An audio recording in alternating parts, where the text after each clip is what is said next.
Teamwork isn't just nice to have in business, it's the undisputed competitive advantage. When your team members work as a unified force, your whole operation benefits through higher productivity, thriving creativity, and unstoppable momentum. Welcome to the Impactful Teamwork Podcast, where we share with you strategies and tactics to help you develop game-changing teams so that you and your business can make a real difference in the world.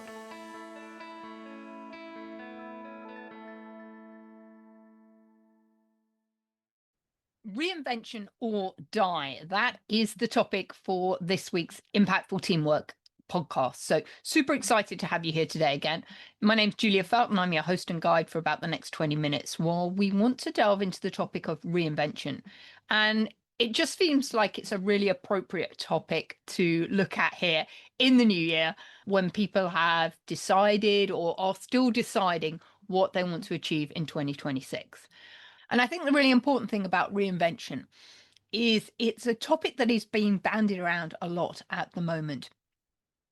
And for a lot of people, I think reinvention can seem a little bit scary, anxious, because they think it's about creating something new. And it is.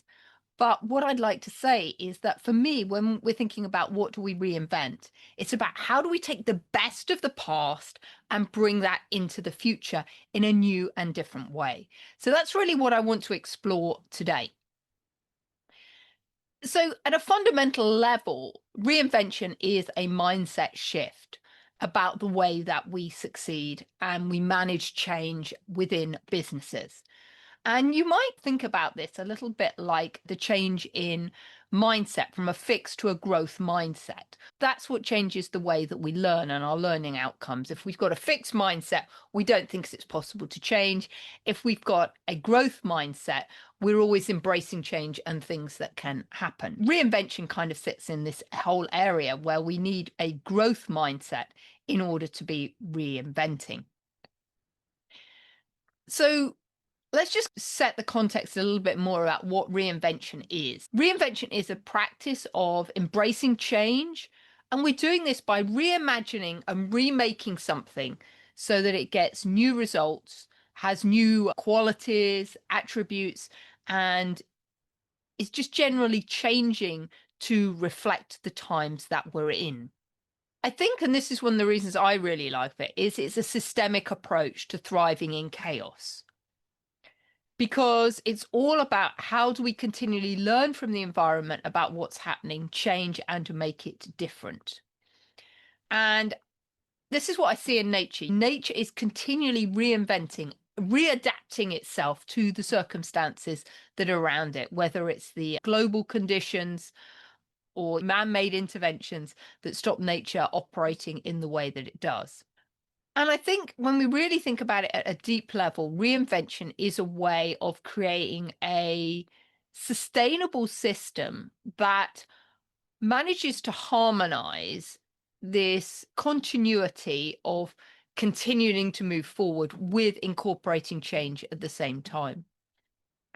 And if we were to look at a health analogy, I really see reinvention as a bit like our immune system. If we don't have an immune system, our body can't cope and we will eventually pass on because we can't keep away all of the diseases in the environment that are going to impact us. So we need our immune system to keep us healthy. And I think that's exactly the same with reinvention. We need reinvention in order to keep our businesses healthy so that they can survive and thrive going forward. Because we've all seen a number of businesses that have fallen by the wayside because they haven't adapted and reinvented to survive. So what I am seeing is this fundamental shift where reinvention is now becoming center mind for a lot of CEOs. And whereas in the old days, reinvention was something at the fringes of our strategy, it's now really at the heart of corporate leadership. And interestingly, some recent statistics from PwC showed that CEOs wish they can free themselves more from the current operations to spend more time reinventing than they already are. And I think the emphasis on reinvention is really highlighted when we think about Accenture. because Accenture have actually restructured themselves to create a whole reinvention services division. So I think that really is testament to the fact that the big consultancies are realizing that reinvention isn't a just done and won. It's a continual process that businesses need to be adapting. And this is why reinvention is no longer being seen as a side project or a side initiative. It's actually part of the operating system of businesses. It needs to be embedded into the DNA of everything we do. And more leaders are finding that reinvention is a key and crucial part of their role. So I'm really passionate about reinvention, and I've spent quite a lot of time and invested quite a lot of time and money in learning more about reinvention tools and techniques. It forms a key pillar of my Unbridled Teamship Roadmap. Some of you will be familiar with that. That is my proprietary model about how to create high-performing businesses and enable leaders to create a lasting impact legacy. And it follows the pillar of what we call reimagine the future. So let's just think about it. Why is it important to reimagine the future? It's because business just isn't business as usual anymore. If we look at Fortune 500 companies, only 12% of the companies that existed 60 years ago are on the Fortune 500 today. So let me say that. Only 12% of the companies that were on the Fortune 500 60 years ago are there today. So that means we have lost an incredible 88% of the companies.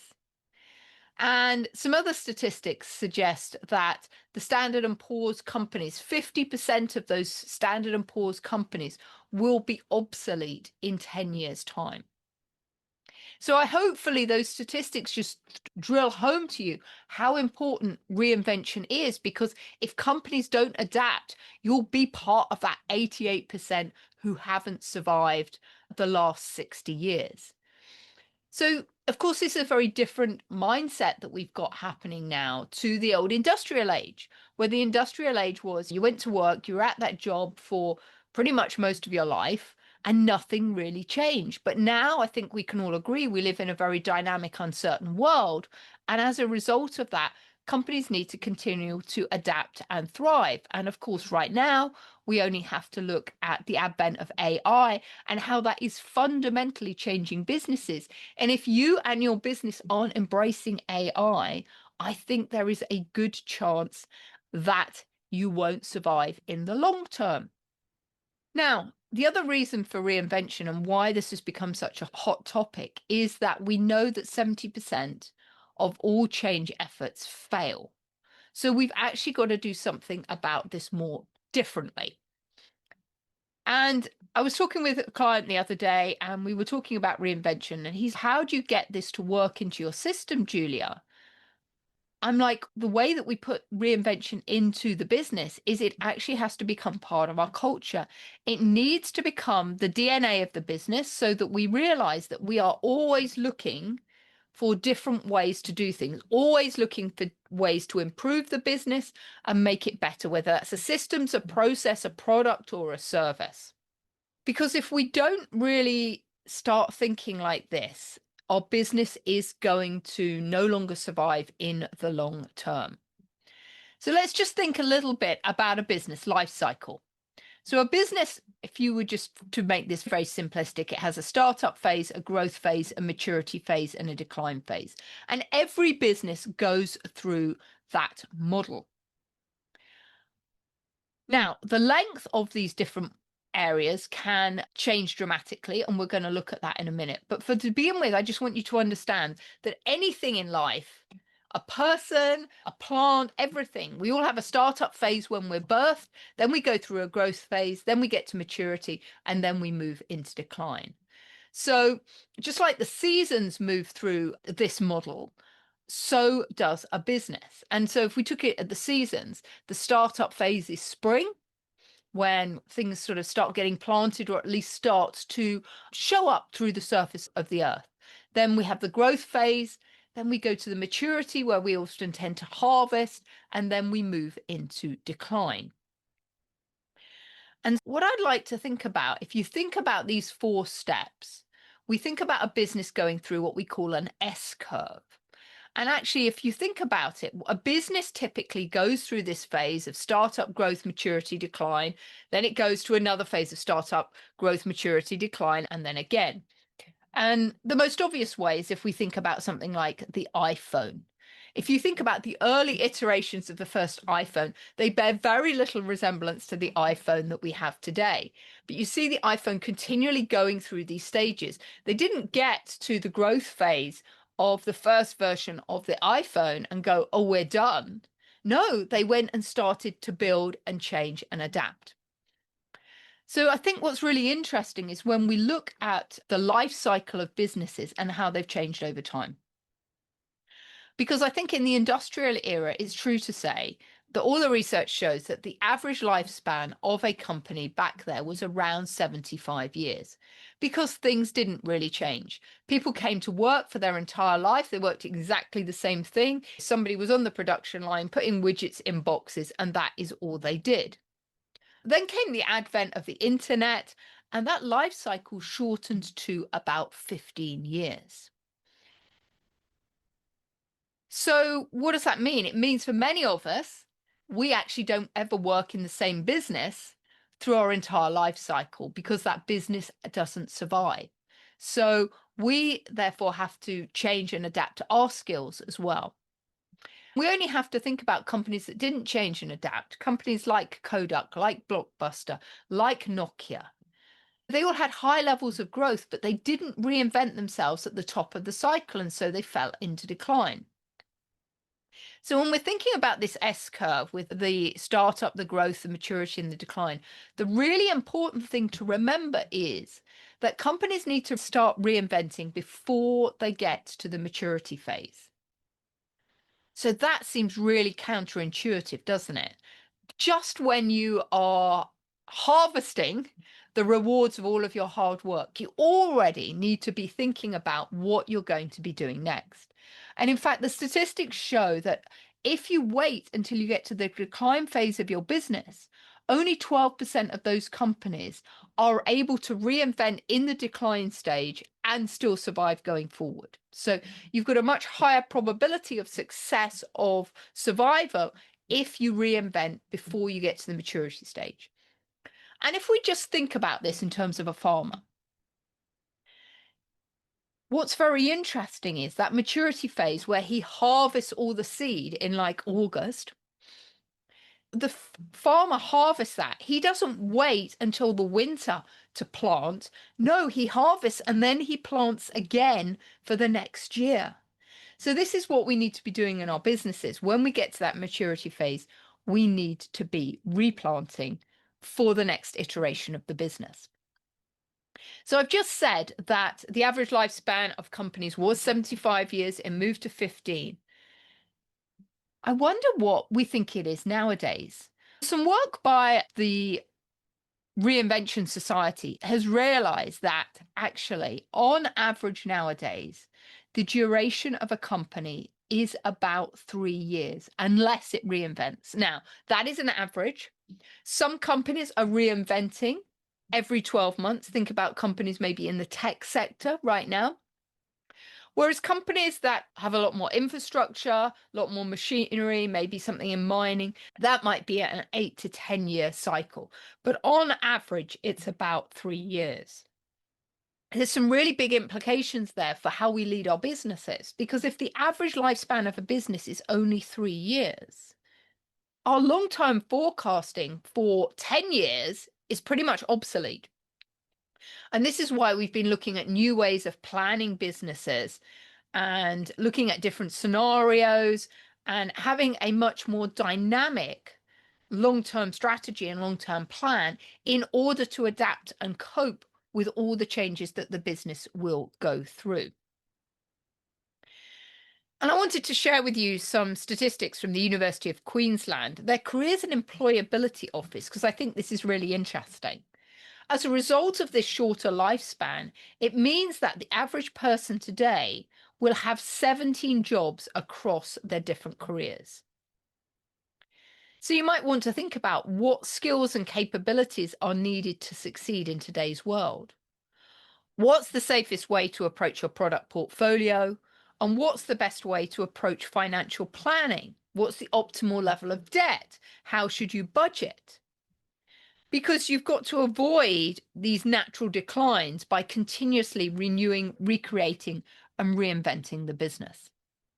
So let's talk a little bit about what reinvention mindset we actually need to have in order to make this work. I think there are three pillars to this reinvention mindset. And the first is curiosity. And this is all about asking what if. And this is the antidote to complacency. Because if leaders are always asking what if, we are keeping our teams open to new opportunities, new ideas, new approaches. And it means we're always scanning the environment to look for ways to reinvent. And the second mindset is all about adaptability. So this is embracing the ambiguity and change as opportunities, not threats.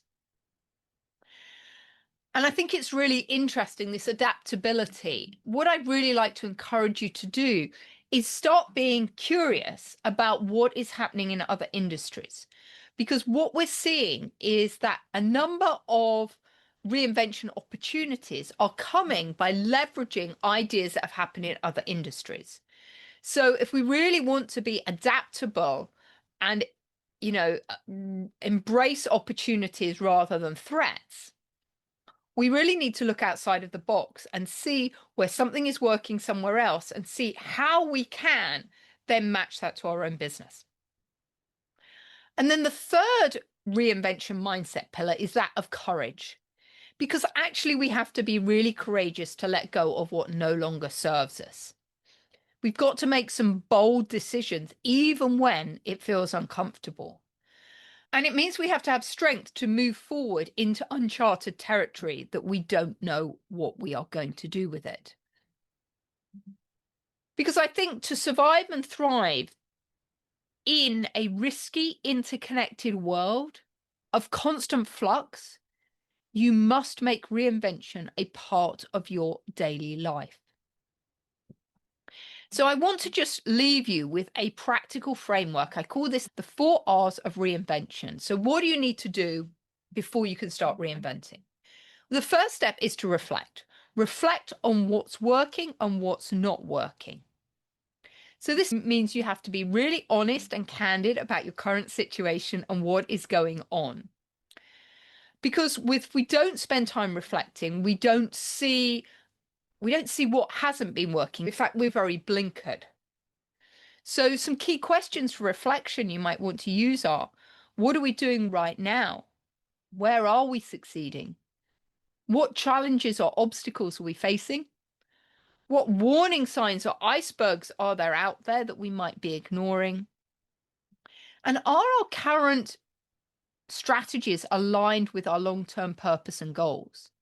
So what this might mean is that you actually need to have a look at what are new things you need to start doing, new habits, new processes, new systems that you need to put into the business. What do you need to stop doing, that's what requires the courage, and what do you need to continue to do? How do you continue to leverage your strengths that are aligned with your purpose? The second R of this framework is to reimagine. So this is about big picture thinking. Visualize the possibilities beyond the status quo. Dream boldly. This is where we're really thinking outside of the box about what's possible. What could we do if we had all the money, all the resources? What could we do if there were no challenges or constraints? If we started fresh today, what would we do differently? Then the third R of the practical framework of the 4 Rs is recalibrate. How do we create small actionable steps towards our change? Because if we look at the concept of Kaizen, it's all about small micro steps that collectively compound in order to make a bigger change. So what are some of the small changes that we can do? And perhaps we want to recalibrate, we want to focus on our agility, the things that we are doing really well, And when we recalibrate, we also want to be trying some experimentation. What's a small experiment that we can try today that could have a big impact in the future? But we do this as a small experiment. So if it doesn't work, it's not going to adversely impact the business. So recalibration all involves experimentation. And then the fourth R is all about repeat, because reinvention isn't a one-time event. It's this continuous cycle that keeps going on. So how do we keep repeating it? So the practical framework is reflect, reimagine, recalibrate, and then repeat. And that's what I'd urge you to put into your business right now in order that you can ensure that you are going to thrive and survive in the years going forward. Because reinvention is a journey, it is not a destination. And when leaders continually reflect, reimagine, recalibrate, and repeat, they steer their teams away from icebergs of stagnation and chart a course towards success. So what are we seeing happening in businesses right now that is causing some of these problems? Some of the problems that exist around reinvention are that there's a gap between our awareness and our readiness to actually embrace reinvention. Because the changing operating conditions that we're working in mean that reinvention is something that continually needs to happen. And the problem is, a lot of us as leaders are using old tools in order to try and solve new day problems. And there is the disconnect. And that is very dangerous, because a lot of the tools that we're looking at were designed for a world when we went in a pretty linear line. But I think we can all agree now that we live in a world where everything is changing and everything, 1 minute we're going one way, then we're going another way. So this is why we need new tools in order to help us navigate all of this continual change. And it's interesting, the average CEO already spends about 47% of their time on reinvention. And interestingly, they say, given a choice, they'd push that up to 57%. So if you think about that, means that half of the time of world's leaders is no longer consumed by business as usual, but by reshaping the organization for what's next. And this is why I said at the beginning, reinvention has quietly moved from the margins of the strategy decks to being at the very, very heart of corporate leadership. And for me, it's very clear. Reinvention is no longer a buzzword. It's just how leaders define their job. So my invitation to you this week is have a look. How much of your time you spent reinventing your business? And if it's not at least at that 50% mark, I would encourage you to think about how can you do things differently? If you are stuck in the day-to-day grind of doing work, what do you need to let go of in order for you to have more space to reinvent? Maybe indeed the question to look at is, are you the person that should be leading reinvention in your organization? It's just an interesting thought. So I didn't want to paint a really negative picture, but I think reinvention is such an important topic for us to continually look at. If you'd like to pick my brains more about reinvention, it's a topic I'm very passionate about. And if you are listening to this podcast on the week of the 19th of January, 2026, there is a special reinvention lab happening this week, run by my mentor, Dr. Nadia. If you'd like details about that, just reach out to me. It's run by the Reinvention Society, and they provide you with incredible tools. And this is what I have begun using with my clients to help my clients reinvent for everything that's going on in 2026 and beyond. So I hope you found this topic useful today, and I'll catch you again soon. Bye-bye.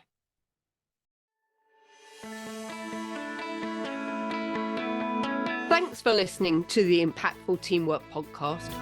Please stay tuned for future episodes and do subscribe wherever you get your podcasts. If you've enjoyed this episode, please leave a rating on your favorite platform. Recommendations are essential for attracting new listeners. Please follow us on social media at Julia Felton and at Business Horsepower.